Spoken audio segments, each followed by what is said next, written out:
Bueno, cuando Paul me pidió que hiciera esta presentación, en realidad a mí me gustó mucho la idea porque a pesar de que yo he estado como llevando un registro de los eventos y de las experiencias que tenemos en cada evento, esté o yo, digamos, esté o no involucrado como árbitro, como organizadora, siempre tengo que estarlos de alguna forma supervisando por el área de arbitraje y competición. Entonces, la idea me gustó mucho porque era una forma de resumir este año que ya casi se acaba y ir viendo la evolución desde marzo hasta ahora, hasta el mes de noviembre. Em, Ahora vamos a ver como una línea de tiempo donde se van a ver los eventos más importantes o por lo menos que tienen alguna mención importante. No voy a exponer porque, digamos, los temas dan para mucho, desde el punto de vista de organización, desde el punto de vista de arbitraje, desde el punto de vista de las mismas inscripciones, entonces, de bases de torneos. No voy a nombrar cosas que ya vimos con Javier y con Sabrina, para no redundar la información. Por eso, si falta algo que ustedes consideran importante, posiblemente es que ya lo vimos en las anteriores presentaciones, o por lo menos también la presentación que vimos con Leonardo. Obviamente, al final, sí les voy a pedir los que han tenido experiencia con este tipo de eventos que nos den su opinión. Y si hay algo también importante que no traten esta y que no se trató en las anteriores charlas, que por favor lo indiquen. También mucho es opinión de cómo yo he visto esta evolución. Por supuesto, también yo aquí pongo cosas que he estado como consultando con otras personas o que he tenido que coordinar con otras personas. Pero mucho es la opinión de cómo yo he visto esta evolución desde marzo a noviembre. Bueno, empezando con la frase. La, pues esta frase que la adversidad tiene el don de despertar talentos que en la prosperidad hubieran permanecido dormidos por mi situación personal. Yo no es que sea negada a la tecnología, pero tampoco soy muy, ¿cómo les digo? Muy experimentada en esa parte. Me adapto a lo que tengo que adaptarme en realidad. Aprendo los diferentes tipos de herramientas y tengo que usarlas, eso sí. Entonces, para mí, el haber empezado en marzo, bueno, yo en marzo también empecé con las clases de la universidad, tuve que adaptarlas a línea, las clases de ajedrez, los torneos y todo. Entonces, para mí ha sido una curva de aprendizaje muy rápida en todo este tema de, bueno, de los videos, de los torneos en línea. Para mí, antes los torneos en línea, como yo les explicaba en la anterior charla, era simplemente jugar, estar en el banco esperando y jugar, qué sé yo, un blitz o algo. En mi vida me había metido un torneo en línea, por ejemplo. Ahora es el hecho de meterse para ver cómo son, ver la perspectiva desde jugador, ver la perspectiva de organizador, etcétera, etcétera. Que en los torneos presenciales, y para mí era relativamente fácil, porque yo he pasado prácticamente por todas las etapas como jugadora, como organizadora, como entrenadora, más que todo de niños. Entonces, con los torneos presenciales, para mí era muy fácil tener todas esas perspectivas porque toda la vida he estado en esto. Con la parte en línea sí tuve que aprender rápido, de alguna forma, y obviamente todavía sigo aprendiendo. Esta era la línea de tiempo que les comentaba. El último torneo presencial que tuvimos fue en febrero con el torneo de categorías menores impares, que por cierto lo hicimos en San Ramón. Posteriormente a eso, tuvimos, bueno, el 5 de marzo, que fue el primer caso de COVID en Costa Rica. Y ahí fue cuando empezaron la prohibición de hacer cualquier tipo de evento presencial, incluyendo los deportivos. Durante ese periodo, recuerdo que era como un periodo de espera, que no sabíamos si esto iba a durar 2 meses, qué pasaba después de Semana Santa, si ya después de Semana Santa íbamos a volver normal o no. Mientras esperábamos, ahí tengo que agradecerle de una sola vez a Paul. Bueno, ya le habíamos agradecido, pero en esta charla también, de tomar la iniciativa de hacer este torneo con Doré, para decir, bueno, a pesar de la situación estamos presentes, que sea una reacción rápida a la situación y que a pesar de no poder hacer torneos presenciales, podemos seguir realizando torneos, al igual que pasó con un montón de organizaciones a nivel mundial. Entonces, esta fue como la primera intervención de la federación en torneos en línea. Sin embargo, después de esto, hubo un periodo en que sí no hicimos torneos, primero porque había mucha oferta y segundo porque queríamos plantearnos, bueno, esta primera pregunta, ¿qué papel iba a jugar la federación en toda esta situación, verdad? Vimos, como les explicaba, que había muchos torneos en línea, más bien hubo una sobreoferta. Uno ahora podía jugar, por ejemplo, torneos, bueno, todavía puede, torneos en Dubái, torneos en España, básicamente torneos en cualquier parte del mundo. Entonces, la oferta era ilimitada. También el hecho de que no teníamos una experiencia previa en torneos en línea. Establecer los objetivos de los eventos, qué queríamos con esos eventos, qué queríamos lograr, tomar en cuenta que iba a haber una disminución del presupuesto del ICODER a raíz de lo de la pandemia. Entonces eso nos hacía, digamos, reestructurar un montón de planes que ya teníamos para el 2021. Bueno, aquí les pongo lo de evaluar escenarios, tomar las previsiones, a eliminar ciertos proyectos que teníamos o ajustar otros, ajustar los presupuestos. Bueno, este ingreso ya no lo vamos a tener, ¿cómo lo vamos a cubrir? Si no lo podemos cubrir, bueno, no podemos hacer esto. Lo de los ajustes de reglamentos, ya vimos que varios reglamentos, bueno, por lo menos el del ELO, tuvimos que adaptarlo en línea. Lo del protocolo para solicitar torneos en línea, lo de los torneos de ediciones, también tuvimos que ajustarlo, etc. Entonces, ese proceso de ajuste y reestructuración. De mi parte, para poder, digamos, hacer ese proceso lo mejor posible, yo sí seguí mucho las actividades que estaba haciendo la ECU. FIDE hizo algunos seminarios, pero en realidad fueron pocos. Yo me fijaba mucho lo que hacía la ECU, que es la Unión Europea de Ajedrez, creo que es el Confederación Europea de Ajedrez, perdón. Ellos sí, digamos, desde el inicio, desde marzo, plantearon una serie de calendario con webinars, torneos en línea, incluso el primero que hicieron fue bastante grande, creo que fue el Blitz europeo. También hicieron campamentos de entrenamiento, en fin, una serie de actividades. La reacción de ellos realmente fue bastante rápida y fueron actividades bastante buenas. Entonces, yo estaba haciendo mucho lo que ellos estaban haciendo para ver qué podíamos replicar acá. De hecho, es una recomendación que les doy. Ellos todavía innovan mucho en la parte de actividades en línea y también tienen información a mano muy buena. Por ejemplo, bueno, en el grupo de arbitraje yo les paso poniendo la revista que ellos tienen, donde hay una sección de arbitraje. También hay otros artículos bonitos. Porque a mi criterio son los que más se han movido en ese sentido. La FIDE sí se ha movido, pero también no tan rápido como ellos. Entonces, uno puede tomar de ahí bastantes experiencias y ver cómo se adaptan a la federación. Por supuesto, son una organización mucho más grande, pero sirven de ejemplo.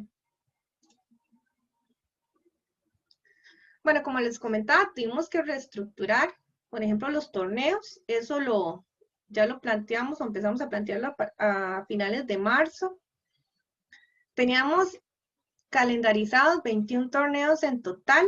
Lo que hicimos fue pasarlos inicialmente a 6 torneos que eran por etapas.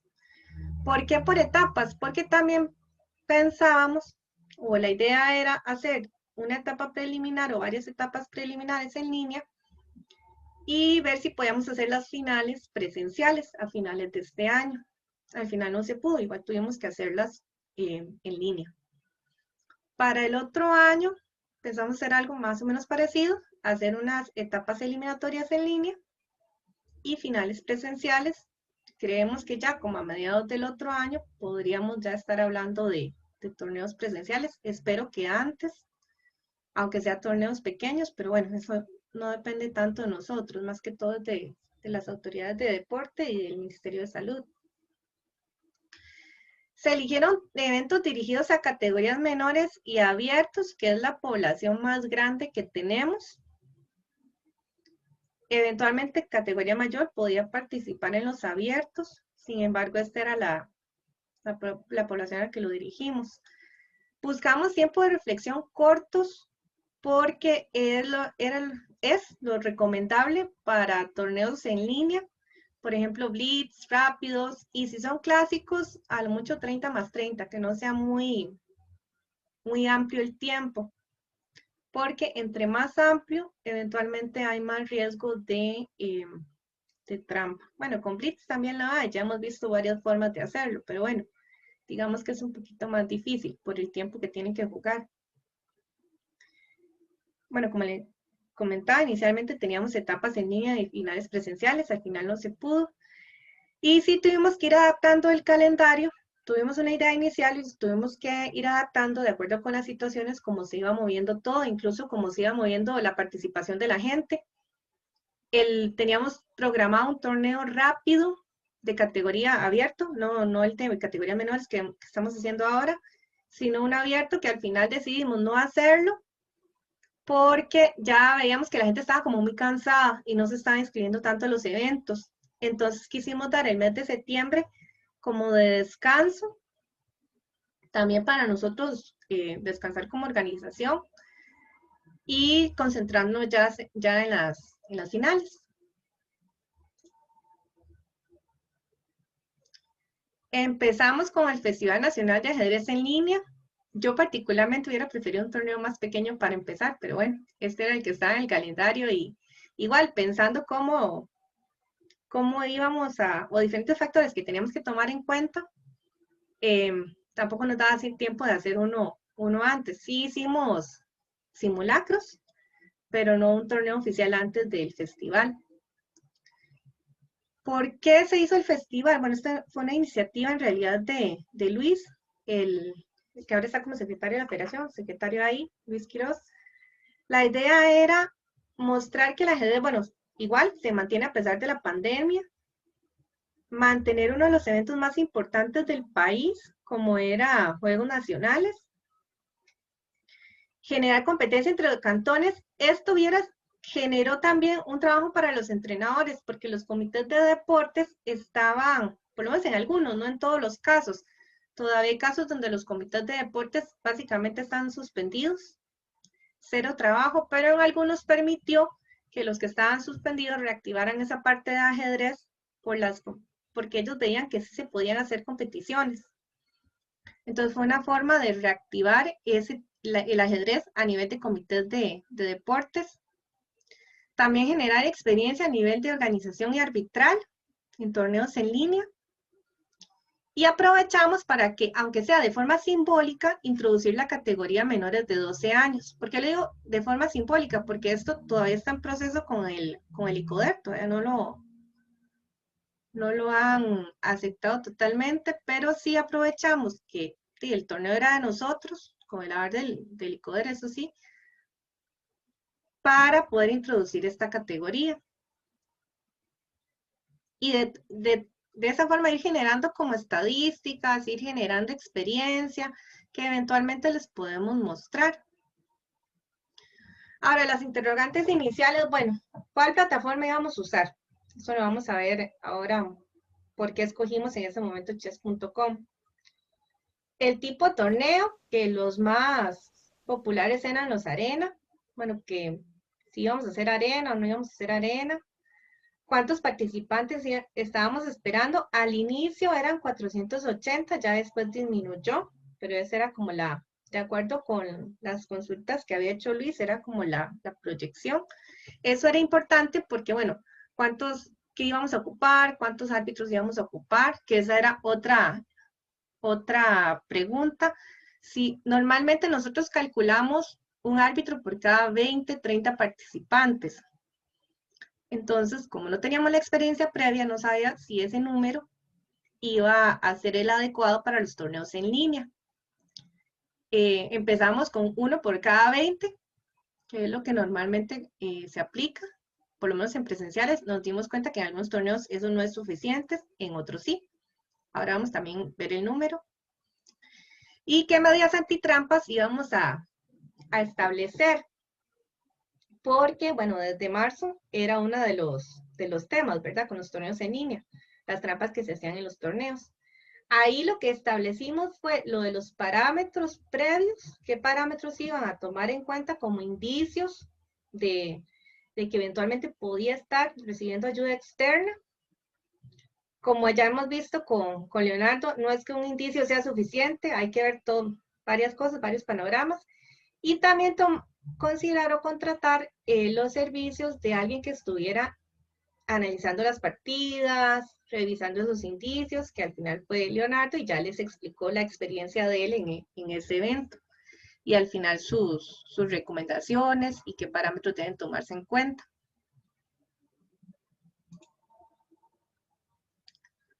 Con la plataforma, bueno, igual para escoger una plataforma yo considero que debe establecerse el objetivo del torneo y también el presupuesto que se tenga. Por ejemplo, inicialmente habíamos pensado en Lichess, que era la plataforma como más famosa. Después, al final, elegimos chess.com porque, de acuerdo con lo que nos habíamos averiguado, era el que mejor, digamos, entre Lichess y chess.com tenía mejores parámetros antitrampas, sistema antitrampas. Era el que estaba usando la ECU en ese momento. Y también es el que puse FIDE, pero es FIDE América. FIDE América tiene un convenio con chess.com también y estaba haciendo los torneos de ellos en chess.com y nos había comunicado el convenio que tenían con chess.com. También la posibilidad, bueno, de realizar el club de la federación y un club por torneo, lo que vimos más ordenado en cada uno de los eventos.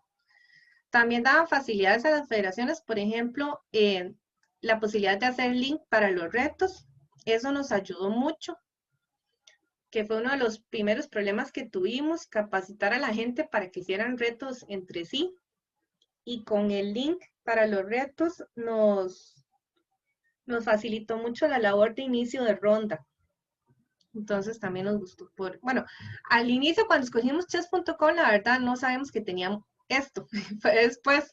Entonces fue uno de los beneficios de la plataforma.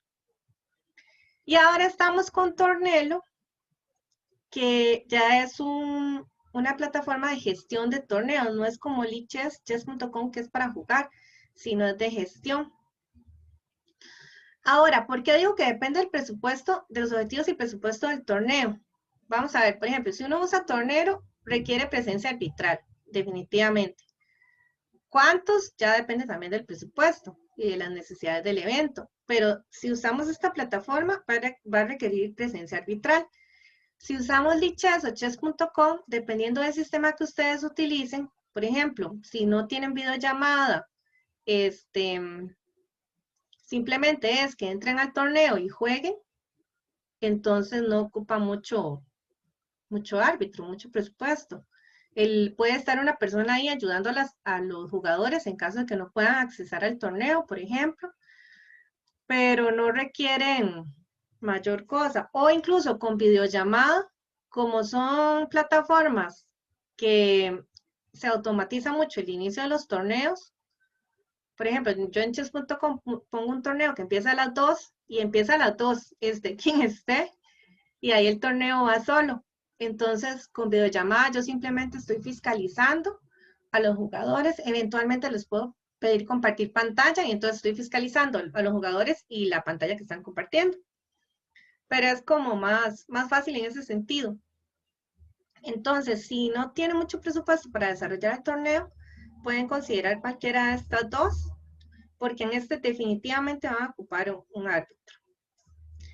Ahora vamos a ver que claramente también va a depender de qué tanta medida antitrampa quieren establecer en el evento. Creo que Esteban levantó la mano. Buenas, sí, no hay problema para Sí, hacer un claro. comentario. Ok, gracias. Eh, que en su momento yo desde la perspectiva de entrenador, chess.com como que no me gustaba. Tuve que, nosotros usábamos Lichess en Comité Heredia, bueno, es la que Ujú. usamos todavía, pero entonces tuve que explicarles sobre chess.com, que se hicieran las cuentas. Ya personalmente a mí me parece una plataforma un poco, un poco tiesa a la hora de utilizarla, porque tiene como que muchas cosas, mucha publicidad, muchas, o sea, está muy recargada la página. Y también para ver yo las partidas, a pesar de que me trataron de explicar varias veces formas de hacerlo, nunca logré ver las partidas en vivo de mis jugadores. Tenía que esperar a que terminaran para ya luego revisarlo. Sin embargo, pasando esta semana que Paul nos dejó de tarea para el foro, medidas antitrampa, imaginar, idear, yo me tomé la molestia de revisar lo que son el multi-inicio de sesión, iniciar sesión con, con varios aparatos electrónicos, o sea, varios dispositivos de una misma cuenta. Y me di cuenta que chess.com y bueno, Tornero no pude averiguar bien, pero son las que no permiten esto. En cambio, Lichess y Chess24 sí. Y es una forma sumamente sencilla de hacer trampa. Que otra persona esté jugando la partida por el chico, ¿verdad?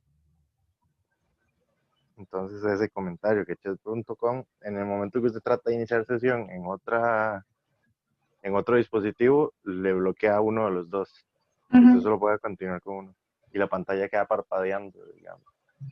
En cambio, en Sí, Lichess lo deja. Usted puede hacer una jugada en un celular y la otra jugada en la compu. Y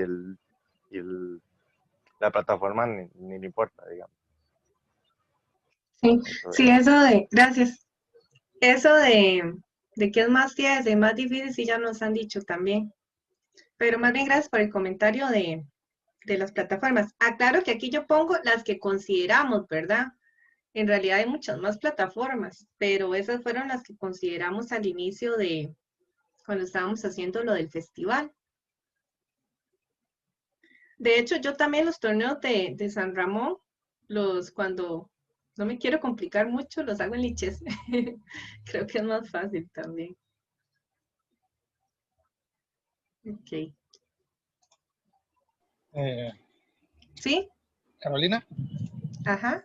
sí, sobre el tema de Lichess, bueno, todos sabemos como usuarios, como jugadores, que Lichess es una plataforma muy limpia, muy diáfana, fácil de entender. Solo tiene un pequeño detalle, que es una página gratuita, es software libre. Por lo tanto, no hay nadie responsable de. ¿Ya? Uh-huh. No hay un número, no hay un email donde llamar, decir se cayó la sesión porque es gratis. No hay convenios con ella porque es gratuita.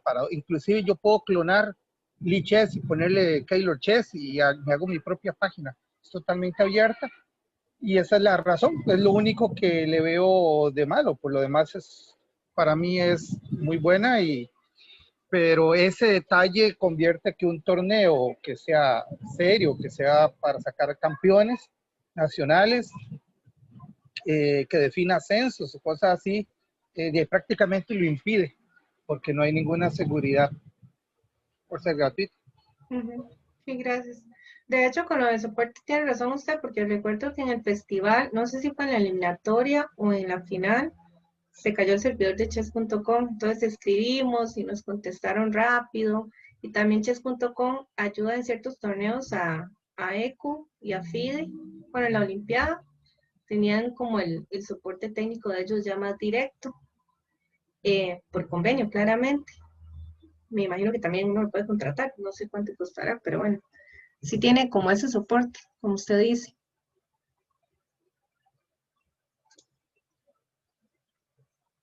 Ahora, el tipo de torneo, como les decía, no sabemos, bueno, si lo hacíamos con arena, si lo hacíamos con reto, etc. Igual depende mucho del objetivo del torneo, como les decía. Nosotros lo hicimos con retos para hacer los pareos en Swift Manager. Aquí me falta una... Y revisé la presentación varias veces, ya llevo 2 errores. Porque queríamos hacer el objetivo de nosotros desde el inicio fue tratar de hacer estos torneos lo más oficial posible. Entonces no queríamos usar los sistemas de pareo de la plataforma.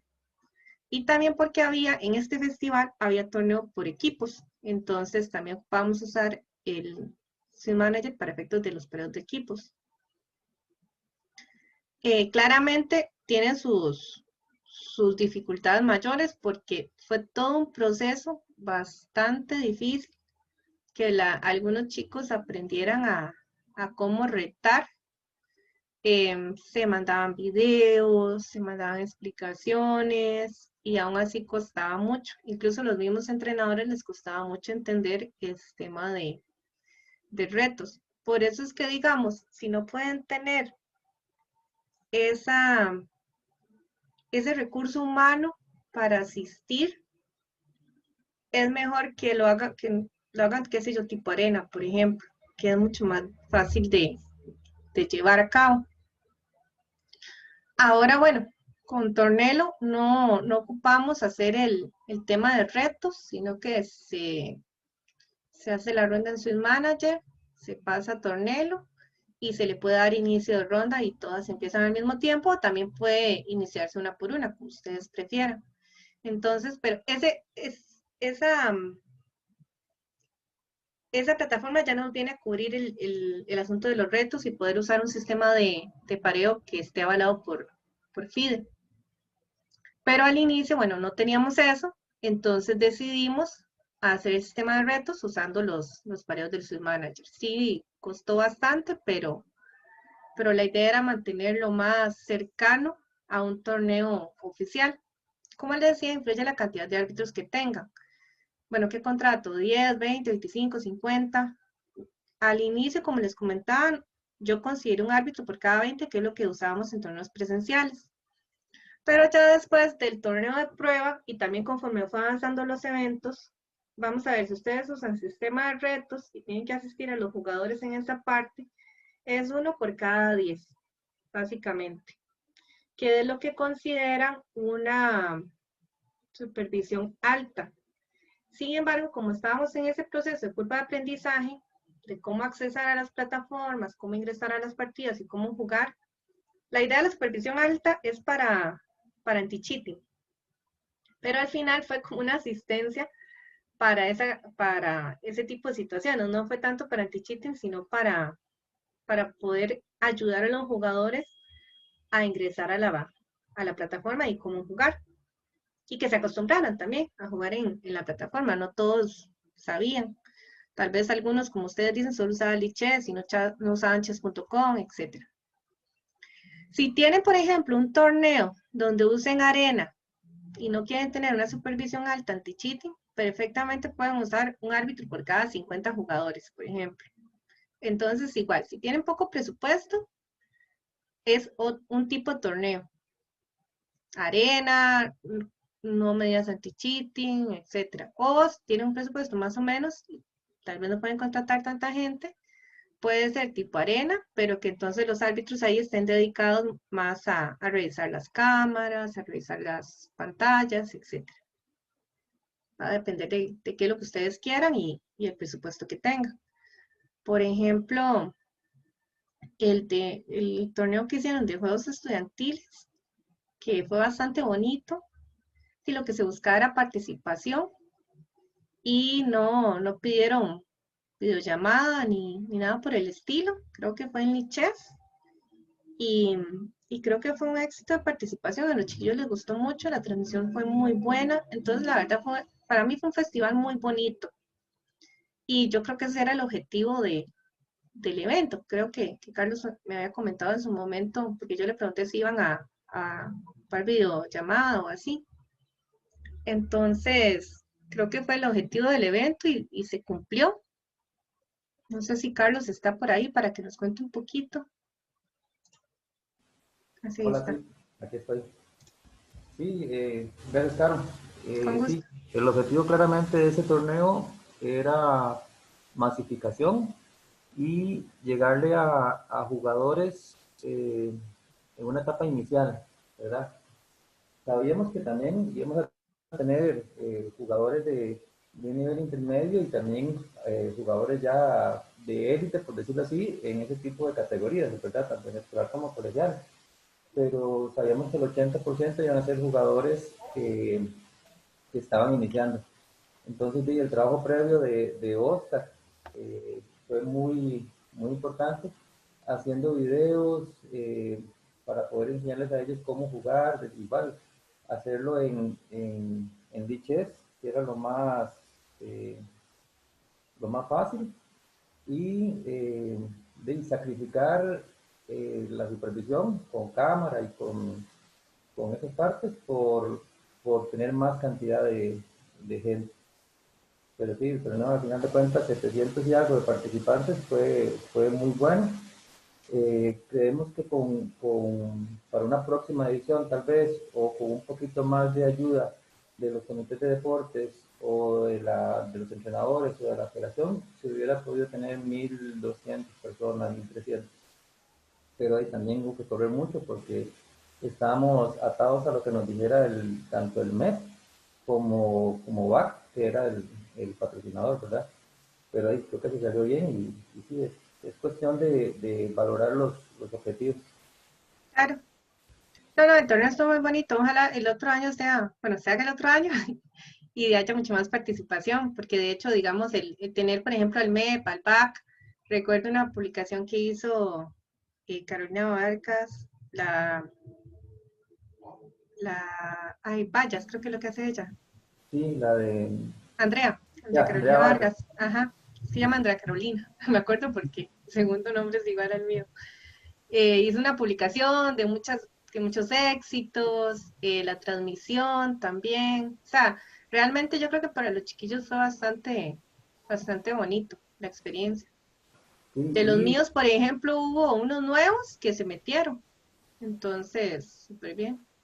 sí, intentamos también meter un formato diferente, que eran 3 días de competencia, ¿verdad? Entonces, un solo torneo con 3 días.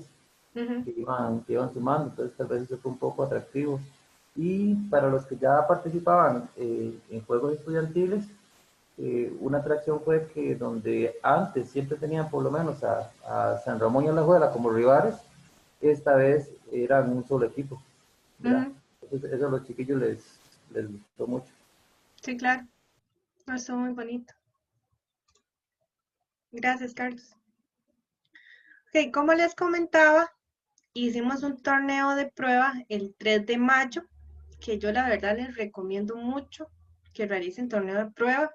Si es la primera vez que hacen, si están usando una plataforma nueva, porque eso es necesario. Incluso, aunque no estén usando una plataforma nueva, siempre va a haber jugadores nuevos. Entonces, siempre van a necesitar esa inducción previa para que no lleguen el primer día a aprender, que fue lo que nos pasó mucho con el festival, con el festival y con el torneo de divisiones. Mucho de las primeras rondas fue de enseñarle a la gente con el torneo previo. Tal vez no todos vayan al torneo previo, pero bueno, ya hay una población que practicó antes. Incluso con la contratación de árbitros estuvimos también hablando que tal vez aumentar la contratación en las primeras rondas y bajarla en las siguientes. En fin, todos esos tipos de cosas hay que considerarlas para que las primeras rondas, el inicio de los torneos no se atrase tanto o no sea tan difícil, porque el hecho que sea difícil, al final se sale con el torneo, pero el hecho que sea difícil quita la atención del árbitro de las otras cosas, como estar supervisando, por ejemplo.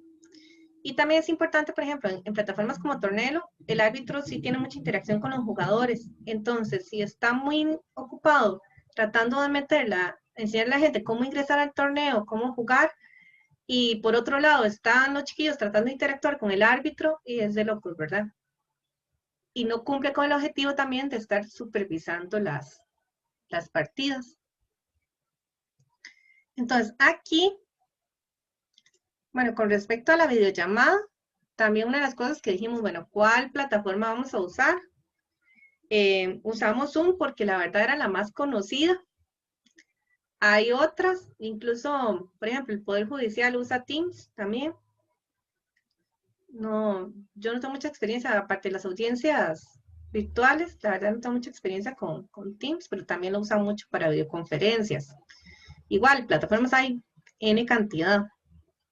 Una de las ventajas de Zoom es que uno puede compartir pantallas, múltiples pantallas, entonces eso ayuda para la supervisión de las partidas. Creo que todos los torneos se realizan en Zoom. No he visto una organización que use otra plataforma.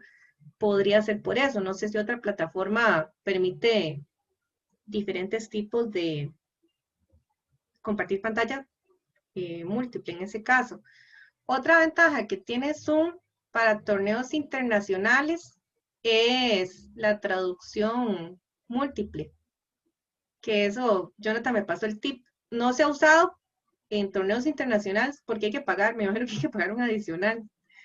No es ni siquiera es con la cuenta Pro, es con otra. Pero bueno, a efectos de organizar un torneo internacional es una buena herramienta también. Entonces, Zoom me parece bien. Creo que también estuvieron preguntando para efectos de torneos con jugadores con discapacidad. Y se usa Zoom mucho, también se usa Skype. Sí nos sirve, por ejemplo, para una vez nos reunimos con el representante de Cuba, una reunión de la comisión, y ellos no podían usar Zoom, solo podían usar Skype. Entonces, usamos Skype para esa reunión. Creo que para el torneo universitario también con los cubanos usaron Skype, no usaron Zoom, porque Zoom no pueden usar en Cuba. Entonces, bueno, son todas esas cosas que hay que considerar, el tipo de población a la que voy dirigida, para ver cuál tipo de plataforma, y también qué ocupo en el torneo, para ver cuál tipo de plataforma uso. De hecho, Skype me parece que no permite compartir múltiples pantallas, entonces en el universitario creo que tuvieron que conectarse en una videollamada por jugador, precisamente por lo mismo, pero bueno, se resuelve. La ventaja es que la oferta es infinita y fijo, usted va a encontrar una solución para un problema que usted tenga. Bueno, es importante que se conecten 30 minutos antes del inicio de la ronda, precisamente para verificar que todos estén en la videollamada, cuando ocupen videollamada. Que les sirva el sonido, que les sirva la imagen, que pudieron ingresar al torneo, etc. O sea, por lo menos 30 minutos antes del inicio. Utilizar la distribución de cuartos, de rooms, en Zoom, que eso ayuda mucho también para ordenar el torneo. La comunicación con el árbitro, al inicio como usábamos Zoom para comunicarnos, entonces sí, siempre era alguien que activaba el sonido y ganó Julanito, gané, puedo tal cosa, y eso eventualmente interrumpe a los otros jugadores. Ahora con la que estamos usando ahora, que es Tornelo, la ventaja es que pueden chatear con el árbitro, entonces eso disminuye. Sin embargo, siempre hay jugadores que activan el micrófono para preguntar al árbitro, todavía no se han acostumbrado a esa otra modalidad de chatear. Y también en este torneo, en el sub-8 del Rapid, son chicos muy pequeños que no pueden tal vez escribir un mensaje, ahí sí tienen que usar el micrófono de Zoom, ¿verdad? Entonces, establecer qué tipo de comunicación van a tener con el árbitro y obviamente también qué tipo de comunicación va a estar entre los árbitros, porque tiene que ser una comunicación bastante fluida.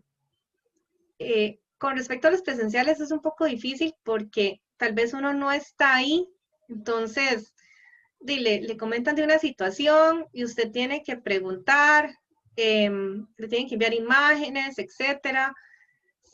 Esa comunicación tiene que ser lo más fluida posible, tener un chat entre árbitros también, tener un chat con los participantes para tratar de que la comunicación sea bastante fluida y los asuntos se resuelvan lo más pronto posible.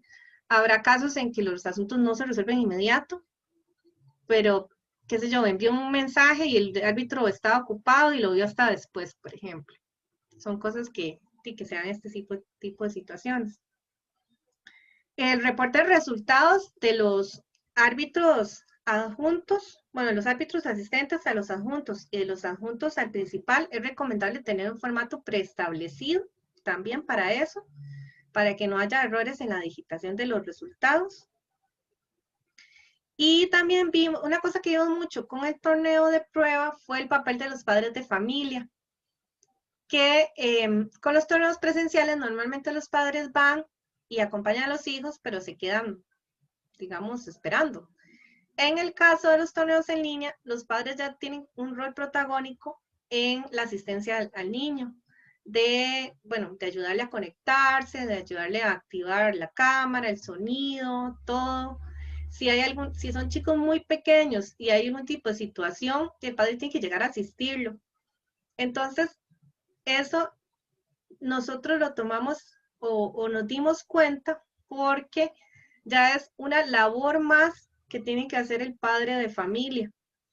Por ejemplo, aparte de las ayudas con las clases de los chicos, con su propio trabajo, ahora los fines de semana tiene que asistir al chico al torneo. El entrenador, por más que quiera, el entrenador sirve como coordinador general.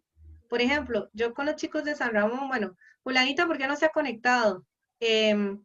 O me recuerdo en el festival, tenían problemas con uno de los alumnos míos, que era muy pequeño, para retar. Entonces yo llegaba y le ayudaba porque él ya sabía cómo le explicaba yo, cómo lo habíamos visto en la clase, entonces yo le ayudaba a retar, ok, siga la partida.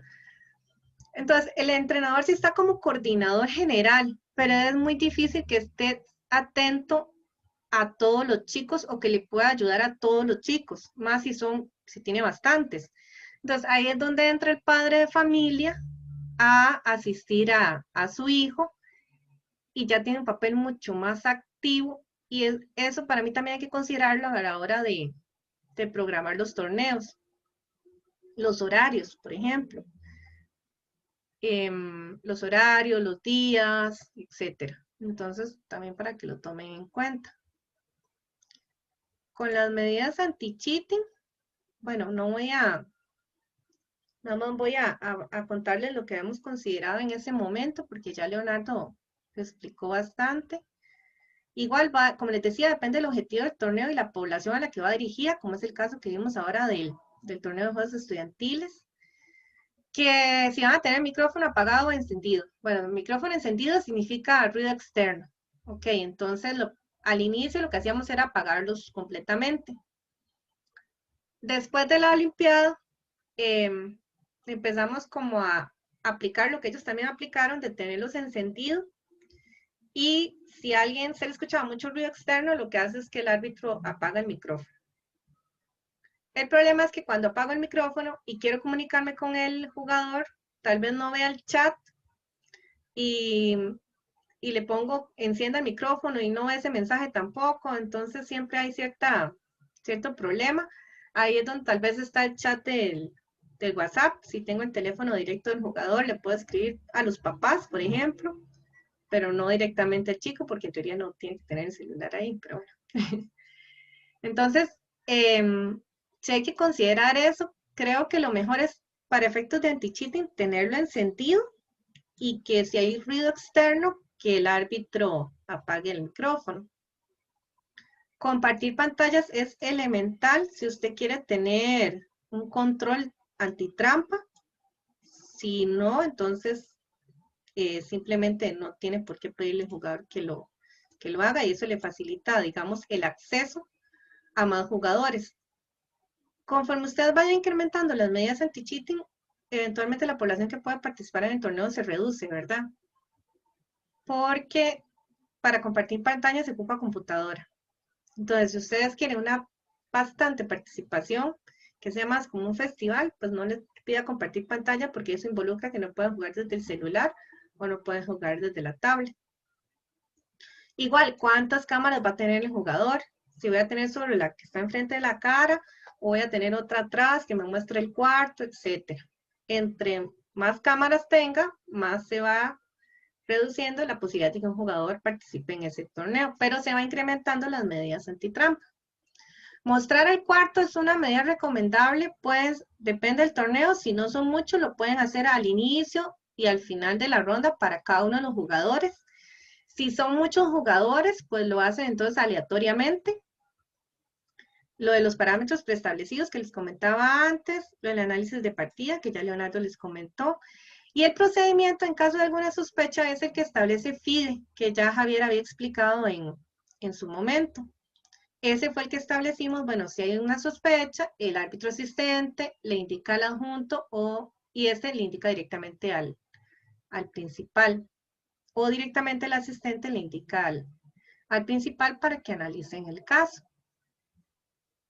Si hay un reclamo de antitrampa, que llenen la boleta respectiva, etc.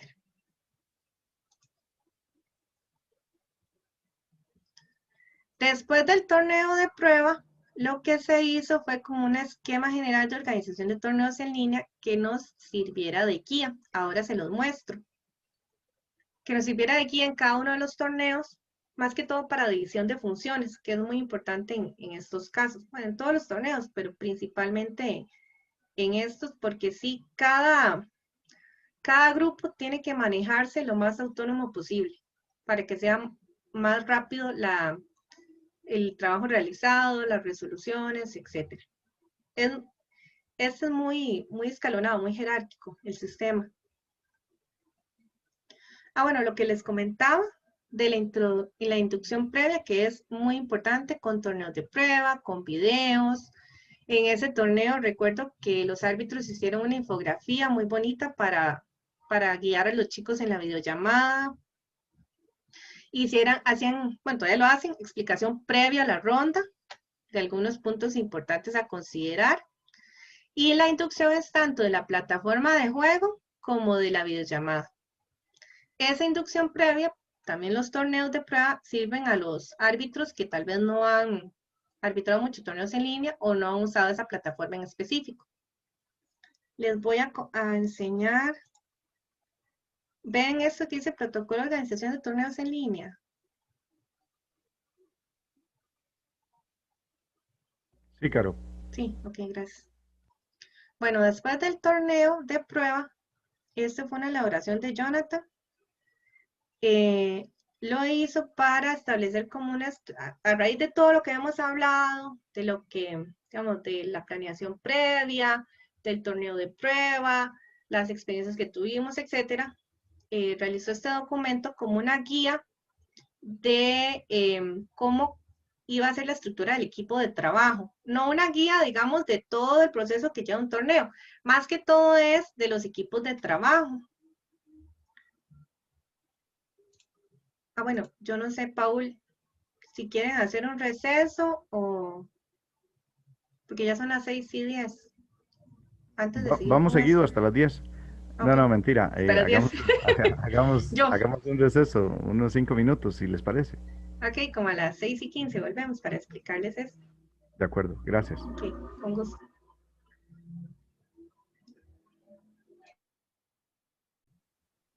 Voy a poner mucho detalle en nada más como para que lo vean. Lo que se quería, como les decía, era establecer los diferentes tipos de equipos de trabajo y definir las funciones específicas de cada puesto, porque la idea es que fueran bastante eficaces en cada grupo de trabajo, que fuera la resolución fuera lo más rápido posible de los problemas que se iban presentando, o de no solo los problemas, sino de todo tipo de situación organizativa. Entonces teníamos el consejo organizador, puede ser uno, pueden ser varios, el equipo arbitral, y ya después los jugadores, entrenadores y padres. La idea era generar, bueno, en cuanto al organizador, generar un evento atractivo, incrementar la cantidad de jugadores y la eficiencia y eficacia de los gastos en el proyecto. Equipo arbitral, la rentabilidad por el trabajo realizado, un buen ambiente de trabajo. Y también en cuanto a los jugadores, padres y entrenadores, la participación en el evento y que se vayan satisfechos con el torneo. Bueno, estos son los objetivos que ya les había indicado. En el caso del papel arbitral, es importante porque son los, bueno, como también funcionan los torneos presenciales, una vez que empieza el torneo, básicamente se mueve gracias a la labor de los árbitros. El organizador es mucho trabajo previo y también está ahí resolviendo, durante el torneo está resolviendo situaciones, pero ya son más situaciones o de cosas que van saliendo o, por ejemplo, encargarse también del timing de, qué sé yo, la premiación o atender a la prensa, etcétera. Es otro tipo de función. Pero el trabajo propiamente del evento, para que vaya caminando, es del equipo arbitral. Entonces, lo que se quería era generar los roles en cada una de las áreas. De hecho, si ustedes vieron en las licitaciones, se hace como una lista de funciones de cada árbitro o cada tipo de árbitro, que al inicio es como difícil realizarla para los torneos en línea porque, bueno, se tienen las funciones en torneos presenciales, pero no las funciones de torneos en línea, entonces es algo que se va completando en cada evento. Bueno, organizar las funciones de los árbitros, jefe de equipo, coordinador general, formar e informar a los árbitros, porque como les había comentado, ya todo esto era nuevo, no había experiencias previas en ese sentido. Y simplificar los procesos y herramientas para buscar esa efectividad. La idea es que haya un grupo de árbitros con un jefe de equipo, que normalmente, bueno, en el caso de nosotros funciona como el adjunto, y que el jefe de árbitros ya sea una persona que sea más de coordinador. La idea es que no realice propiamente tareas de arbitraje, sino ya un coordinador del equipo. Dependiendo del evento, si son un árbitro, obviamente ya tiene que hacer todo tipo de funciones. O si son pocos árbitros, eventualmente el árbitro sí va a tener que realizar tareas de arbitraje, pero la idea es que sea lo menos posible. Lo ideal es que no tenga a cargo ningún tipo de partidas y se encargue de coordinar, por lo menos en torneos grandes, tal vez eventualmente de pasar los resultados, eso sí, que le vayan dando, pero que la función arbitral sea lo mínimo, sino que sea más de coordinación. Apoyado con el organizador. Entonces, la función del jefe de equipo sería asistir a las capacitaciones de su puesto y colaborar en la capacitación de su equipo, responsable directo de su grupo de árbitros, monitorear el trabajo de los árbitros, apoyo por consulta, reuniones internas pre-ronda, retroalimentación post-ronda, seguimiento de resultados, comunicación, hallazgos en las revisiones diarias, etc. Después las funciones del coordinador general y ya un esquema de lo que se pretendía, bueno, que más o menos así hemos estado funcionando, que es coordinación general, jefe de equipo. La coordinación general, digamos que es el árbitro principal junto con los organizadores. Después tenemos los jefes de equipo, que son los adjuntos, y ya después los árbitros asistentes. Y aquí lo hice un poquito más ampliado para considerar, por ejemplo, gestores deportivos, administrativo de prensa y community manager, que, bueno, en el caso mío, si yo no soy parte del comité organizador, sí me encargo mucho de la parte previa para empezar a recibir las inscripciones. En el caso administrativo y prensa, que es Rodrigo, para generar las notas de prensa, y en el caso de Community Manager, también para estar informando en la parte de Facebook y eventualmente canal de YouTube, Instagram, etc. Entonces ya esto es un poquito más ampliado de lo que eventualmente involucraría el evento. Entonces se hizo, como les decía, para establecer la estructura en cuanto a la organización de torneos, pero algo muy general, como una guía básica en ese sentido. Y a raíz de eso, ir generando los detalles de cada uno de los puestos.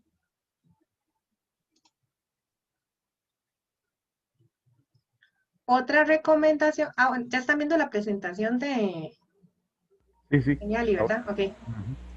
Otra de las recomendaciones que vimos a raíz del torneo de prueba fue un horario definido de rondas.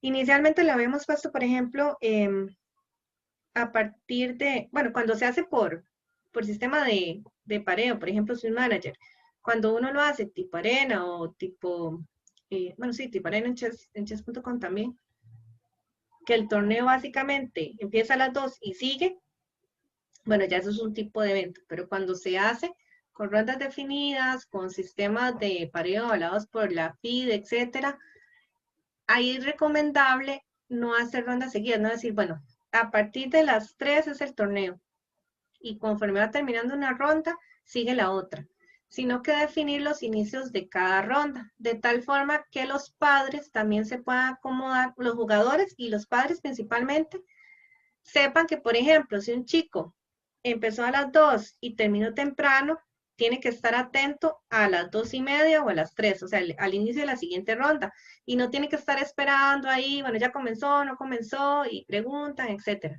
Entonces, sepa que si terminó temprano, ya tiene que estar pendiente, si la siguiente es a las 3, ok, conectarse a las 2:30, por ejemplo. El tiempo de separación entre una ronda y otra va a depender de la cantidad de jugadores y también de la cantidad de árbitros disponibles. Porque si son muchos jugadores y hay pocos árbitros, los árbitros también tienen que pasar la información a la persona que esté llevando los pareos. Entonces, si son mucha cantidad de jugadores y pocos árbitros, ese pase de información y publicación se les lleva bastante. Si son pocos jugadores, ese proceso es mucho más rápido. Entonces, eso hay que valorar para efectos de definir el horario entre una y otra ronda. El tiempo recomendable, como les decía, es muy variable, dependiendo de cuántas, bueno, también depende del tipo de torneo que esté realizando, de la cantidad de jugadores, de la cantidad de árbitros, de la plataforma que esté utilizando, etc. Y en torneos por equipos, esto es mucho más importante porque los resultados tienen que estar previamente publicados antes de que los entrenadores den las alineaciones. Y nos pasaba que, por ejemplo, en los torneos presenciales por equipos, empezaban a jugar y uno actualizaba las alineaciones mientras se daba la ronda. Anotaba en una hoja las alineaciones, el árbitro mientras jugaban se las pasaba al encargado de pareo y el árbitro de pareo lo actualizaba en el sistema. En el caso de los torneos en línea, eso no es posible, porque todo tiene que estar listo antes de que empiece la ronda, independientemente el sistema que usted use. Si es, digamos, de encuentro, de reto directo, o si es en torneo, que usted empieza la ronda automático, tiene que estar tanto los resultados publicados para que los entrenadores pongan las alineaciones, y las alineaciones ya tienen que estar pasadas al sistema para ya sea o tirar los retos o empezar la ronda, publicar los matches, etcétera. Eso hay que tomarlo en cuenta en los torneos por equipos. Como necesitamos esto antes, los horarios de rondas deben ser un poquito más distanciados o ser muy efectivos y tener bastante gente haciendo esa labor que normalmente cuesta más. Entonces ahí sí les recomiendo que si son torneos por equipos, las rondas sean un poquito más distanciadas. Okay.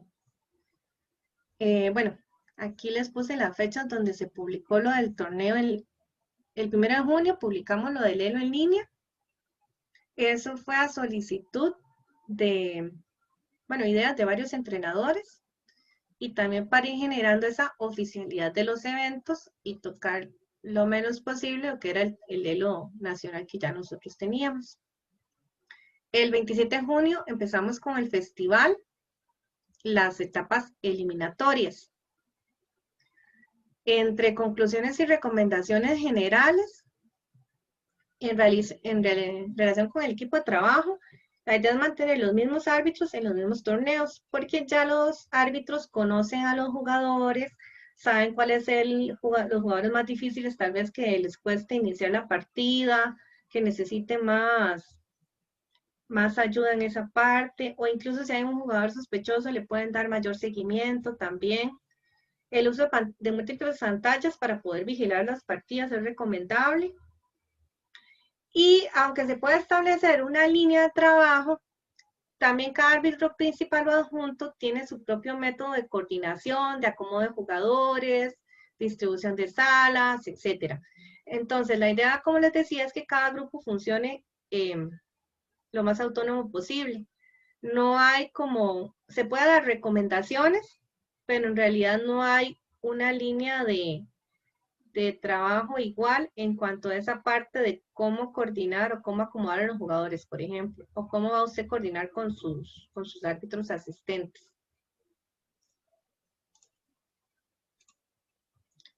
En cuanto a la organización, bueno, tener un encargado de coordinar con los jugadores, por qué se ausentaron, tardías, las desconexiones sí es más con relación con el árbitro, que cuando empieza la ronda, entonces uno puede estar contestando en el chat, que en ese caso el encargado o el director del torneo que sea responsable de ese tipo de situaciones para aligerar más el trabajo de los árbitros, principalmente durante el torneo, cuando está en movimiento. Por ejemplo, que pregunten, bueno, ¿cuándo es la otra ronda? Que entonces le conteste y que no tenga que contestar el árbitro que está tal vez supervisando las partidas. El teléfono y correo de los jugadores para facilitar la comunicación. Por ejemplo, bueno, hacer los grupos de WhatsApp que se ingresen por link para que uno no tenga que estar metiendo a todo el mundo.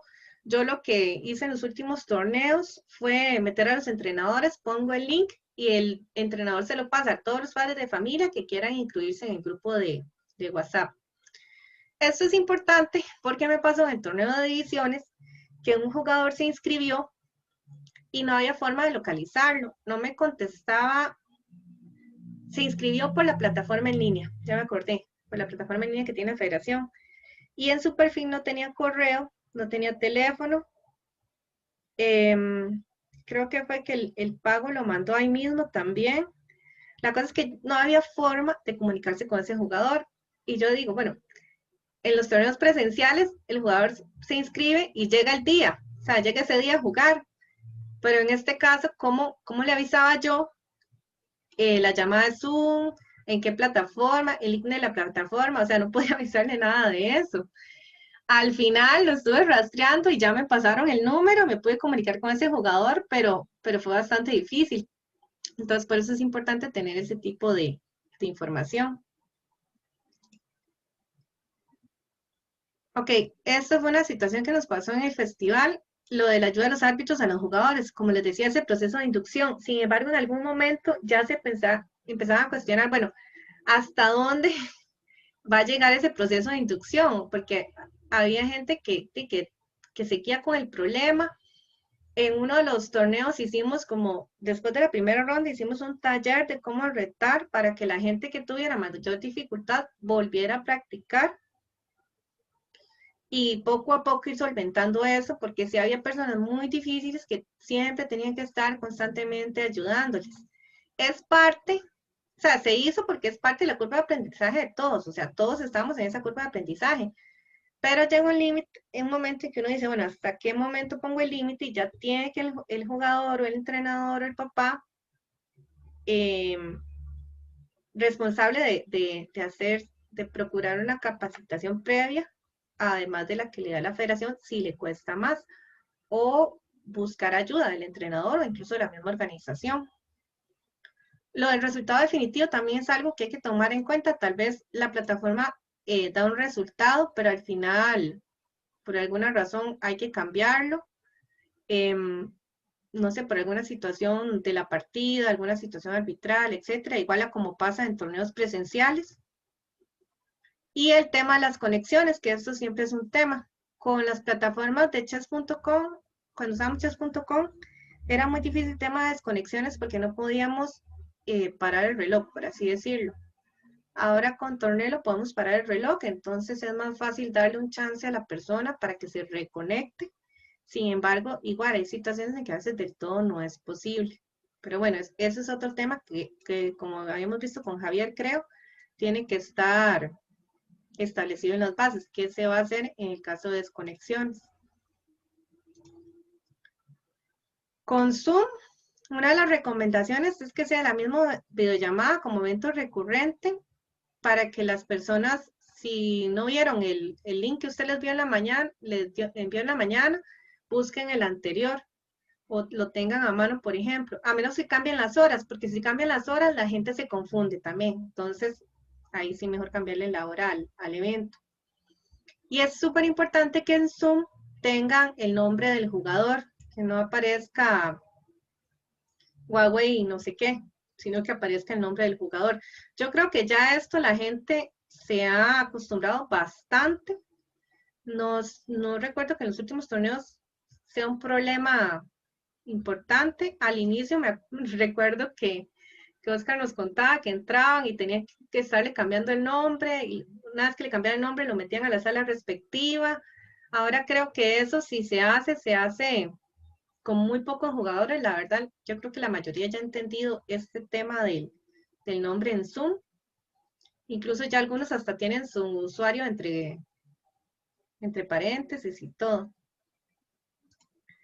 En los torneos por equipos, bueno, eran las alineaciones, lo que le contaba, que todo tiene que estar listo antes de que empiece la ronda. Eso también fue una de las principales recomendaciones después del evento. Y lo que sí hemos visto con los torneos en línea es la facilidad de que jugadores de zonas alejadas puedan participar. En este torneo tuvimos de Lepanto, que no pudo participar en la eliminatoria anterior, Talamanca, Zona Sur, etc. Entonces se le hace mucho más fácil a los chicos o a los jugadores en general participar en los torneos. Sin embargo, igual, va a depender de las medidas anti-cheating, porque y no solo tal vez incluso regionalización, a nivel también de gran área metropolitana, entre mayor medidas anti-cheating se pongan, va a ocupar más árbitros y tal vez menos participación, porque no va a poder cumplir con los requerimientos que se necesitan. Eventualmente, con menor medidas anti-cheating, va a tener mayor participación y va a requerir menos árbitros. Una posible opción a lo que es la regionalización, digamos, ese balance entre torneos en línea y no tener tal vez todo el equipo que se ocupe para las medidas anti-cheating, son los torneos híbridos, que va a permitir la supervisión de todos jugando con una computadora en un gimnasio, pero que haya un árbitro supervisando. Entonces el árbitro eventualmente va a poder revisar si no tiene ayuda externa, si que no esté jugando con dos pantallas, hasta que no esté usando un boot, etc. O sea, creo que en ese caso podría ser un balance entre regionalización y el uso de medidas anti-cheating en los torneos en línea. Igual eso, conforme vayan avanzando los permisos del ministerio, va a ser posible. Y obviamente eso implicaría que tener un lugar y que cada uno tenga su computadora o su tablet o su celular, pero bueno, creo que en esos casos va a ser más fácil que alguien tenga un celular y que haya una cámara enfocándolos a todos, por ejemplo, y un árbitro o dos pasando por la sala. Implica cierto traslado, pero no tanto como trasladarse a San José. Hay una pregunta. Bueno, de Keila, sí. Sí, lo de los híbridos es una buena opción en realidad. Bueno, después del festival, también el 8 de julio hicimos lo de elección de refuerzos en el sub-20 para la Olimpiada, que se usó la cámara externa para ver el lugar de juego. En julio se jugaron matches como preparación para la Olimpiada. Eso fue importante para los jugadores para interiorizar ciertos detalles en la plataforma. Incluso aquí estamos hablando de categoría mayor, que se supone que es más fácil esa adaptación, pero aún así se tuvo que hacer varios fogueos para que se fueran adaptando a la plataforma. Incluso al inicio les hicimos un informe de cuáles eran esos detalles para que los fueran mejorando, y al final creo que lo hicieron bien. No fue, vamos a ver, la idea era que tras de que era difícil ya jugar la Olimpiada, que no llegaran con ese, que ya era interiorizado, bueno, que tengo que activar la cámara, que tengo que tener la barra de herramientas abajo, o sea, todos esos detalles que ya los tuvieran entrenados para que no fueran un factor adicional en la partida. Y en julio y agosto se tuvo la Olimpiada. Esto fue, bueno, una experiencia bastante buena, tanto para jugadores como para nosotros como federación, ver cómo estaba funcionando o cómo funcionaba FIDE con un torneo en línea. Ellos enviaron varios documentos a los jugadores. De hecho, aquí los tengo, no los voy a dar con detalle, pero digamos, instrucciones a los jugadores. El perfil de chess.com, cómo tenían que hacerlo, etcétera. Yo se los puedo pasar para que ustedes ya lo vean con más detalle. Los requerimientos técnicos, de qué tiene que tener la computadora, conexión a internet, etcétera. Entonces es una buena guía, incluso si ustedes quieren también incluirlo en las bases, lo pueden hacer. Bueno, yo aquí les puse como un resumen de los requerimientos técnicos que venían. Todo esto viene detallado ahí. El comportamiento de los jugadores en la videollamada en Zoom, en entrevista, comunicación con el árbitro, código de vestimenta, funciones de los capitanes, porque era un torneo por equipos, el sistema de sanciones de tarjetas que nos había explicado Sabrina, expulsiones y descalificaciones. Entonces, fue una buena guía que nos ayudaba también con los otros torneos a nivel nacional. Por ejemplo, lo de compartir pantalla, que no lo habíamos implementado. Cómo manejaban ellos el tema de los micrófonos, de comunicación del árbitro, cuántos jugadores por árbitro, etc. Yo les puedo pasar esos documentos, si no los tienen, para que los tengan ahí. Después vino en julio y agosto el Grand Prix Blitz, que en realidad este fue un torneo que hicimos con el sistema de chess.com, el sistema de pareos. Fue suizo, fue diferentes etapas, cada etapa era un suizo. Había videollamada, pero no debían compartir pantalla, todavía no la estábamos, de hecho creo que fue, no sé si con la videollamada todavía no lo pusimos aquí precisamente para ir acostumbrando a la gente y porque era un blitz, entonces no era tan necesario. Se ocuparon pocos árbitros, de hecho solo era yo y Luis estaba para ayudarme, pero no como árbitro, sino porque básicamente si a mí se me caía la conexión, que estuviera alguien conectado, que se mantuviera la llamada. Y aspectos importantes, bueno, sí había un registro previo que había que indicarles a los jugadores, porque antes de que empezara el torneo, que empezara a las 12 en punto, tenía que estar el registro previo en el club del torneo y después, como una hora antes, ingresar al torneo, porque aunque estuvieran registrados en el club, si no ingresaban al torneo no podían jugar. Y también tenían que estar en la videollamada antes de iniciar el torneo, porque si no, no podían jugar. No había control sobre el inicio del torneo, empezaban los dos, estuviera quien estuviera, se podía incorporar posteriormente, pero, qué sé yo, en la ronda 2, 3, y si no jugaban desde la primera, perdían esos puntos, o no los ganaban más bien. Y ese sistema organizativamente fue muy accesible. Como les digo, se ocupaba poca gente supervisando. Entonces, es una opción por si no tienen mucho presupuesto para hacer un torneo, que lo tomen en cuenta también. Los torneos de divisiones lo hicimos en agosto. Aquí, como eran bastante gente, bueno, eran varias divisiones, en este momento yo recibí las inscripciones del Blitz y de los torneos de cuarta, tercera y segunda. Entonces, ahí donde se vio la necesidad de automatizar la inscripción, porque si se aprovechan los beneficios de los torneos en línea y se masifica, no se puede seguir con una inscripción manual. Eso todavía es un pendiente, en realidad, porque está el sistema automatizado, bueno, el sistema en línea de la federación, pero igual tenían que enviar el usuario por correo, etcétera, etcétera. En realidad yo creo que eso ya lo estaba arreglando con Flutter. Con Tornelo tiene un sistema en línea de inscripción, pero creo que es un poco complicado, entonces por eso es que usamos el sistema de Excel, que yo creí que iba a ser más fácil, pero no, al final también fue un poquito más complicado para la gente. Entonces, todavía es un pendiente que tenemos, pero sí, definitivamente hay que automatizar la inscripción, porque si se llega al objetivo de que bastante gente se inscriba a los torneos en línea, no puede ser manual, definitivamente. No sé, Carlos, ¿cómo les fue a ustedes con la inscripción en línea del torneo de juegos estudiantiles, que era bastante gente y era en línea? Ay, claro, bueno, fue sí todo un calvario, más que todo para María, Fabián y Oscar, que estaban en esa parte de instrucciones.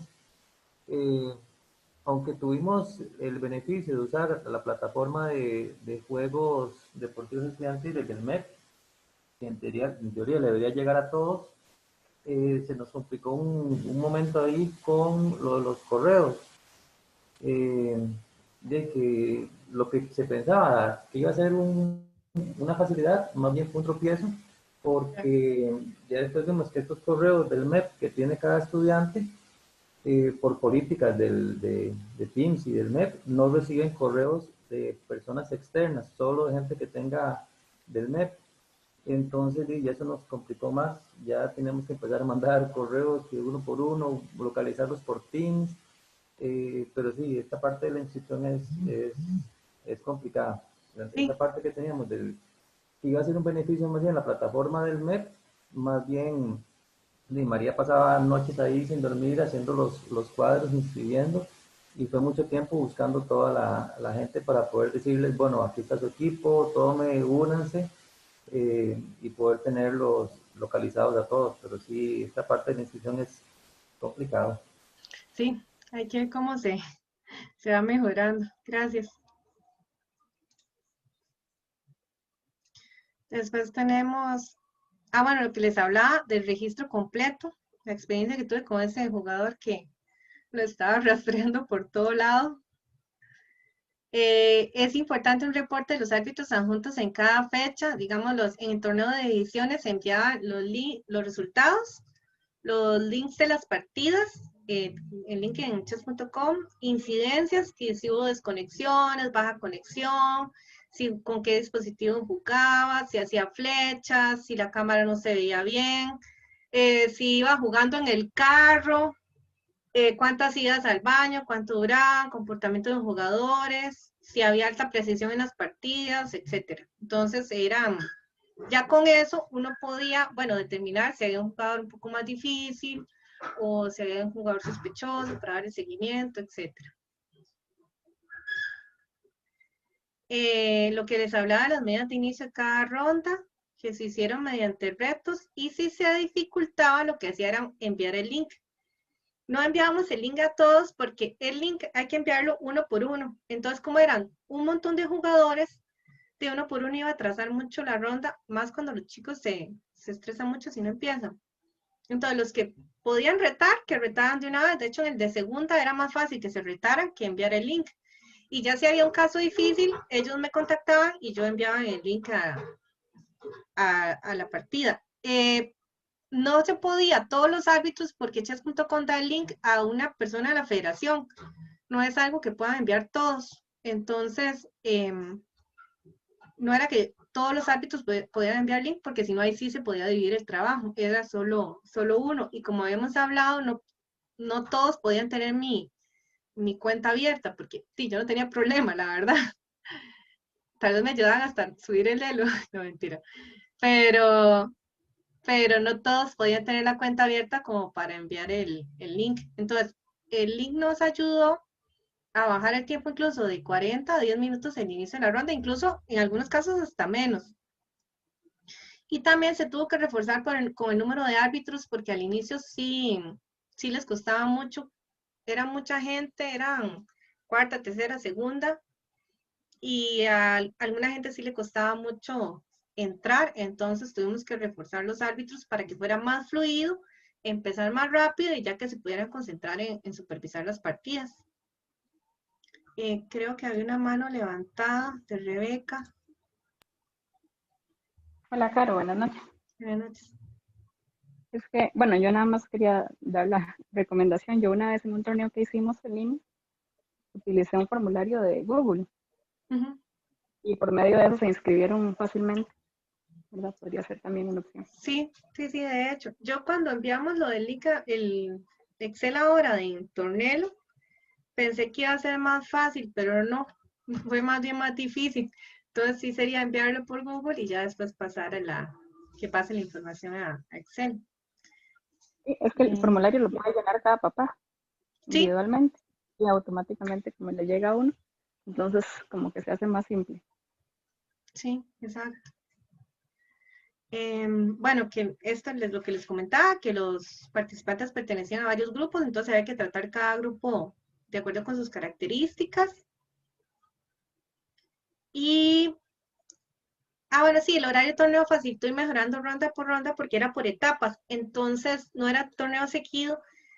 Después de cada ronda podíamos revisar, hacer una reunión posterior a la ronda si era necesario y eventualmente ir corrigiendo de una ronda a otra porque eran fines de semana, entonces una era el sábado y la otra era el siguiente sábado y nos daba tiempo de rectificar ciertas cosas, como lo del taller que les había comentado más o menos como en la segunda, tercera, tuvimos que hacer un taller para aprender a retar porque seguíamos con problemas en esa área.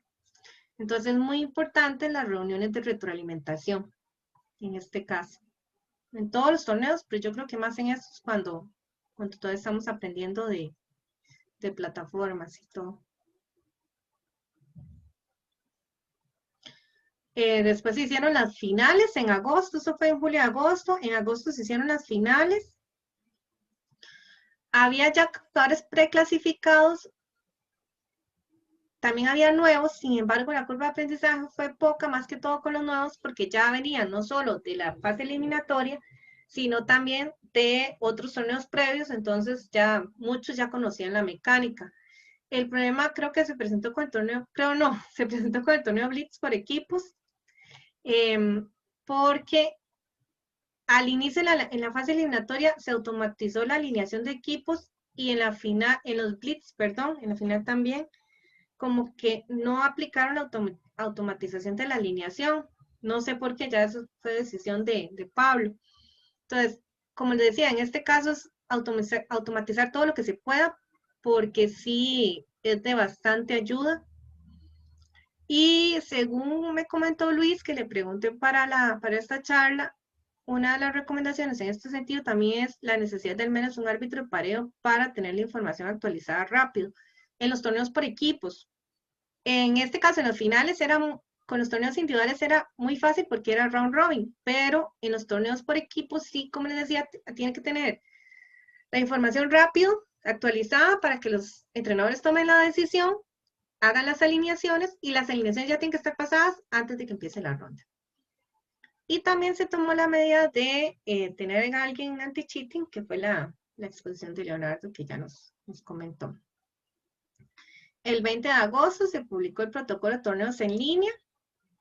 De hecho, en septiembre-octubre se hizo la Copa Independencia. Bueno, esta no fue organizada por la federación, fue avalada por la federación, pero lo puse porque precisamente fue el primer torneo que aprovechó la publicación de los torneos en línea, el protocolo.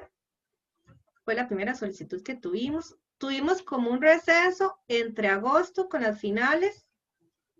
Bueno, también estuvo la final del Grand Prix. En septiembre fue el mes que tuvimos como un descansito, tanto para nosotros como para los jugadores. Y empezamos en octubre, noviembre con el campeonato por equipos. La idea de esto era hacer un torneo que fuera para personas que trabajaran. Nosotros hemos pasado una encuesta. En la encuesta todavía la mayoría de gente prefiere torneos fines de semana. Sin embargo, si hay una población que le gusta los torneos entre semana, y los que también no quieren tener todos los fines de semana ocupados con torneos, tener ciertos fines de semana libre, etcétera. Entonces pusimos días entre semana, alternado, lunes, martes, miércoles, qué sé yo, una semana era lunes, la siguiente semana martes, la siguiente miércoles, de tal forma que si usted el lunes no podía, la siguiente pudiera jugar martes. Aprovechando que las partidas eran en línea y no había que trasladarse entre semana, porque el problema de jugar torneos presenciales entre semana es el traslado, con las presas y todo. Entonces aprovechamos eso en línea para poner rondas entre semana, y creo que solo hubo una fin de semana que fue el sábado, de hecho ya fue ayer, y que también aprovechar la flexibilidad de participación, no tenía que participar los 6, obviamente entre más participaran, se tomaba en cuenta el puntaje de los 4 primeros, entre más participaran, más opciones tenían de puntuar, pero también si solo participaba uno del equipo, perfectamente podían jugar ese día. O si querían jugar los 6, podían jugar los 6. En la final sí va a ser el sistema tradicional de 4 titulares, 2 suplentes, pero ya eso es porque la final la habíamos pensado para que fuera presencial. Por las circunstancias también vamos a tener que hacerla en línea. El 5 de octubre publicamos los requisitos de torneos de acceso, que fue una de las regulaciones que tuvimos que modificar a raíz de los torneos en línea, y de hecho el primer torneo que lo aprovechó fue el de Montes de Oca también en octubre, que ya terminó. La idea era que fueran las mismas condiciones. Bueno, lo hicimos porque muchos jugadores nos pedían después del torneo de divisiones, nos decían, bueno, ¿cuándo es el próximo torneo de terceras? ¿Cuándo es el próximo de segundas? Y ya habían pasado esto, ¿verdad? Entonces, reactivamos lo de los torneos. También las asociaciones nos lo pidieron. Modificamos esto. Y lo que hicimos fue que fueran las mismas condiciones de los torneos de divisiones que ya habíamos hecho, para que no fuera desigual en cuanto a los que ya habían jugado. No declaran campeón, porque el que declara campeón ya es estos de divisiones que se están jugando las finales ahora. Y sí que tuvieran una final para ascender a su respectiva categoría, que se va a hacer en febrero, que también va a ser en línea, para mantener las mismas condiciones que mantuvieron estos que participaron entre julio y agosto. Y estamos básicamente acá en las finales de nacionales y en el campeonato rápido. Las finales nacionales, igual, la idea era que fueran presenciales, pero al final tuvimos que hacerlas en línea. El campeonato rápido en realidad no era algo que estaba inicialmente en el calendario que les había comentado de finales de marzo. Fue porque la FIDE publicó lo del Mundial de Categorías Menores Rápido, que va a ser en línea. Entonces se quería sacar a los representantes en ese Mundial, es solo uno por país. Y también que nos sirviera de simulacro para los campeonatos nacionales de categorías menores que van a ser en el 2021. Esa era la motivación de esos torneos. Ahora, bueno, como les decía, estamos usando Tornelo, que es la plataforma que está usando la ECO ahora también, y FIDE. Dentro de las ventajas es mayor control de situaciones del torneo, tanto árbitros como organizador. La automatización del registro, que todavía no nos hemos aprovechado tanto. El reporte de juego limpio, que ya vimos con Javier, que es bastante completo. Tenemos todo en un mismo lugar, tenemos la videoconferencia, las partidas en vivo, los resultados, los emparejamientos, los standings, etcétera. Por lo menos como guía, porque lo que se está haciendo también es que el oficial sea lo que está en Chess Resorts, pero por lo menos tienen la información ahí en caso de no tienen, qué sé yo, entran a la plataforma y ya ver con quién les toca, ingresan a la partida, el papá puede ver la partida ahí mismo también, de ahí mismo también entran a la videoconferencia, etcétera. Y a lo que he preguntado, es más fácil de usar para los jugadores. Yo le he preguntado a varios jugadores míos y no se les ha dificultado para nada entrar a la plataforma, tal vez como aceptar la invitación y hacerle el check inicial al torneo. Hay que explicarles un poquito, pero como ya una vez pasado eso, que ingresan e inician la partida, es mucho más fácil para ellos que el sistema de retos. Entonces me gusta en ese sentido. A lo que he preguntado es más fácil para los jugadores. Carlos, ¿sí? Sí, pero la verdad es que se ha ido viendo el avance en la de la plataforma, y este torneo, aunque de ella es nueva y no es tan común para los jugadores, sí tienen montones de cosas más amigables tanto para la organización como para los árbitros, y inclusive para los espectadores. Hoy que estuve viendo el torneo, el día de hoy, es muy fácil. Uno puede ver las partidas, puede ver las rondas, puede ver muchas cosas. Y que sí que es más fácil para uno como espectador que tener que estar, por ejemplo, en el Bichet, hacerse amigo o seguidor de tal persona para después andarlo buscando para ver la partida. Si no tiene el link, en cambio aquí sí lo puede ver todo de un solo. Entonces, que dicho que se va avanzando en eso. Sí, ese también fue a raíz de estar revisando qué plataformas está usando la ECU. Entonces ya nos reunimos con el encargado de la página, que es súper accesible, nos hizo una explicación general y de ese empezar a usar para ver las ventajas que tiene. Pendientes, bueno, todavía estamos en la curva de aprendizaje, jugadores, árbitros y organización, más si vamos así, cambiando plataformas, revisando, pero obviamente esa curva de aprendizaje, conforme vamos avanzando, sí, se va haciendo mucho más fácil, ¿verdad? Ya el jugar en diferentes plataformas eventualmente le da habilidades a los jugadores para adaptarse a otra mucho más rápido, igual para uno. Mejorar el proceso de inscripción, como les decía. Valorarlo de la creación del comité anti-cheating, que fue lo que hemos visto en estos cursos. También, a raíz de los cursos, incorporar en las bases lo del posterior anuncio de ganadores, en caso de alguna apelación o alguna sospecha de algún jugador. Y también está pendiente lo de la realización de torneos híbridos, que es algo que también hay que valorar ya cuando nos den cierto acceso a torneos presenciales, o por lo menos poder ir varios jugadores a un gimnasio a jugar, tal vez no con tablero, pero sí con computadora, y que esté un árbitro ahí, que el árbitro sea el que se tenga que movilizar. Como les digo, igual los jugadores se van a tener que movilizar, pero mucho más cerca de su lugar de donde viven. Y eso ha pasado ahora con zonas alejadas. Por ejemplo, Talamanca, no es que los chiquillos jugaban todos en su propia casa, sino que se iban a un solo lugar donde tenían internet y ahí jugaban todos, igual Lepanto. Entonces ya lo están haciendo a su manera, nada más que no hay un árbitro ahí. La idea de los torneos híbridos es que tengan la supervisión del árbitro. Bueno, aquí les iba a pedir experiencias de los que han arbitrado o han tenido algún contacto con torneos en línea, pero no sé cómo estamos de tiempo. O si alguien más quiere participar.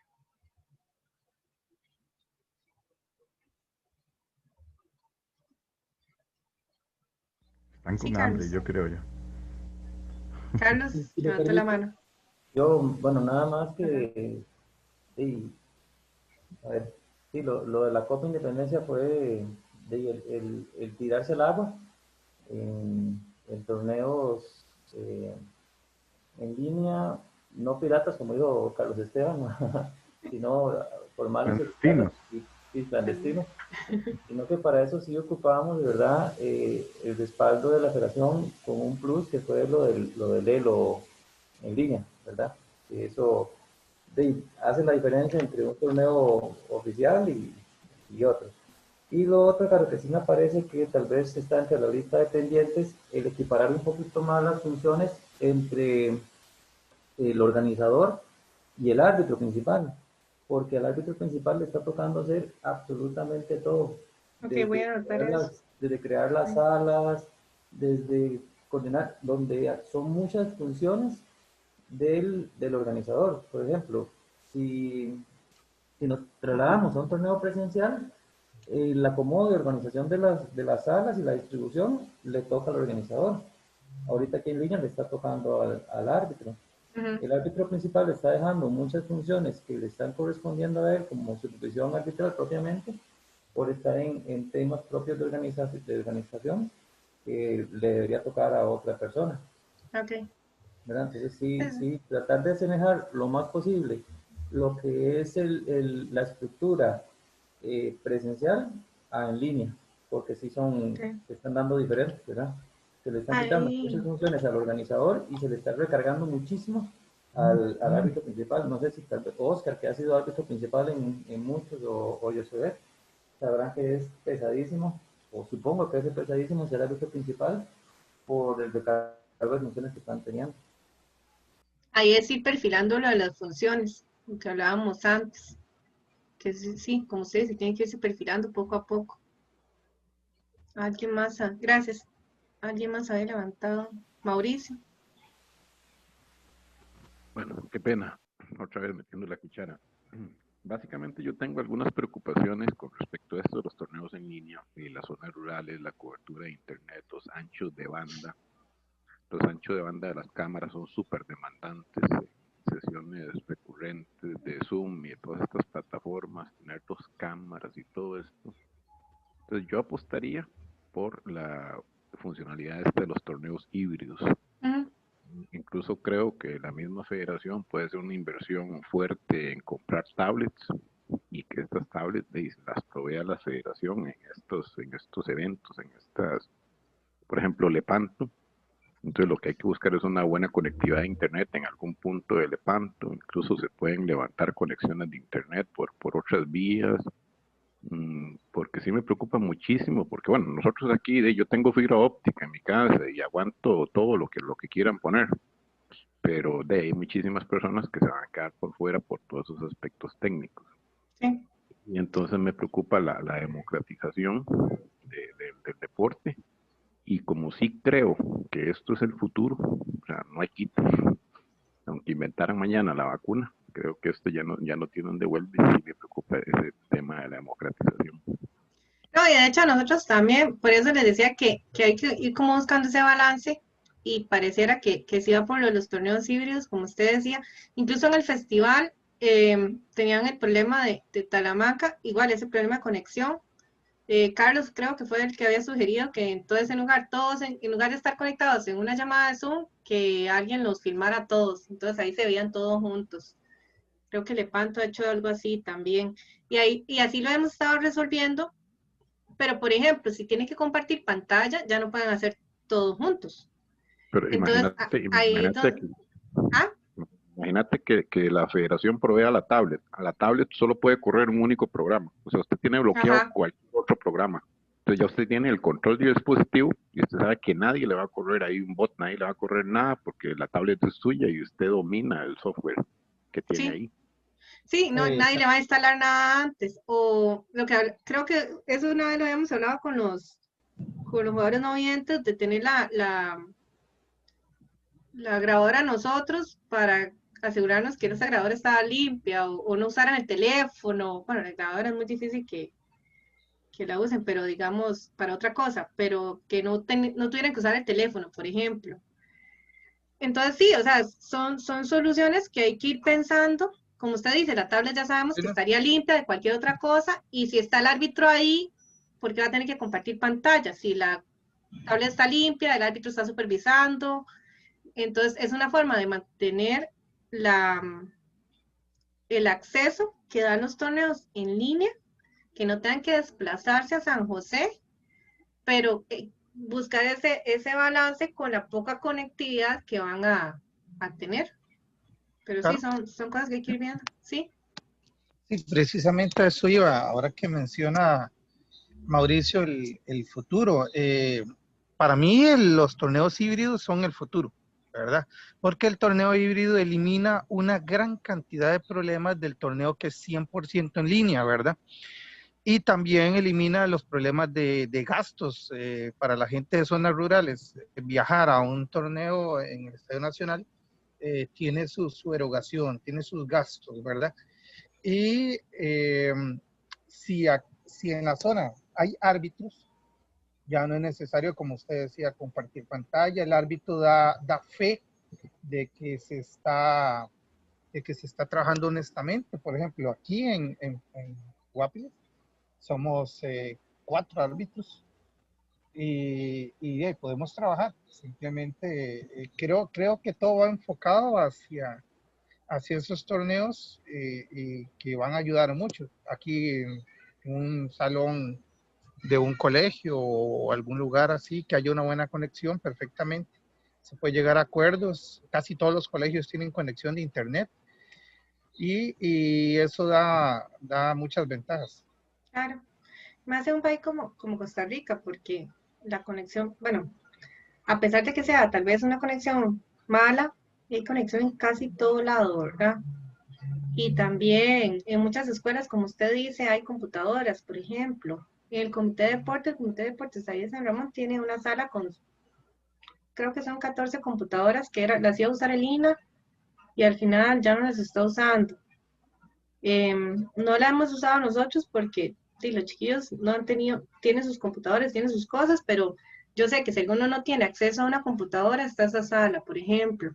Y así va a haber un montón de lugares que tal vez tengan computadoras que se puedan usar. O como dice Mauricio, que la federación misma vaya adquiriendo equipo, ya no vamos a adquirir mesas y sillas, ahora vamos a adquirir tablets y que las tablets estén limpias. Y es una forma de asegurarnos de que no tenga nada, ningún programa adicional, etcétera. Y Caro, Ujú. Alexis quiere comentarnos algo. Alexis. Sí, gracias. No, todo está muy bien. Yo creo que a todos nos ha tocado apagar más incendios de la cuenta este año y correr mucho. Y es una sobrecarga, aunque muchos crean que por falta de torneos presenciales ha habido menos trabajo, en realidad es que ha cambiado. La adaptación, aprender, buscar alternativas, ver cómo se hace para establecer, bueno, en mi caso, cómo se hacía con lo del ELO en línea. Cómo se sustituyen algunas cosas. Por ejemplo, yo aproveché mucho para actualizar muchos datos de jugadores e ingresar muchísimos jugadores. Incluso yo me ponía a buscar en los torneos que no eran oficiales, viendo cuáles eran posibles jugadores que participarían eventualmente pronto en algún torneo oficial. Entonces, también ingresé datos de esa manera. No exactamente porque fuera mi función, porque si se buscan las funciones mías en el reglamento de ELO, no dice que tengo que estar investigando de torneos que no son oficiales para ingresar jugadores, pero es razonable para facilitar la labor de los organizadores o de los árbitros en el futuro. Entonces, todo eso está muy bien. Sí quiero hacer un par de observaciones. Sí me parece que ese vínculo de inscripciones con datos completos, estando los jugadores en la lista de ELO, todavía no me explico cómo es que no se logra. Están en la lista de ELO y deberían ya entonces prácticamente estar con la entrada hasta con número de carné y número de FIDE-ID, porque se importa. O sea, se crea un archivo que se importa en el Swiss Manager, por ejemplo. Y he notado que no es todos los torneos, pero sí todavía hay casos de archivos Swiss Manager que se crean donde faltan datos de los jugadores que ya están ingresados y no hay solicitud de todas maneras del árbitro que supuestamente se da cuenta de que le faltan datos al jugador, que no está en el registro. Si no lo encuentra, el árbitro debe asumir que debe consultar para solicitar además un FIDE-ID y un ingreso en el SANE. Y bueno, yo creo que se me olvida algo. Sí, también hay un par de torneos donde el mismo rating de los jugadores estaba viejo, o sea, los árbitros no actualizaron la lista de ELO para utilizar la que estaba vigente. Y bueno, eso son fallas y hay que detallar un poquito más. Gracias. Gracias, Alex.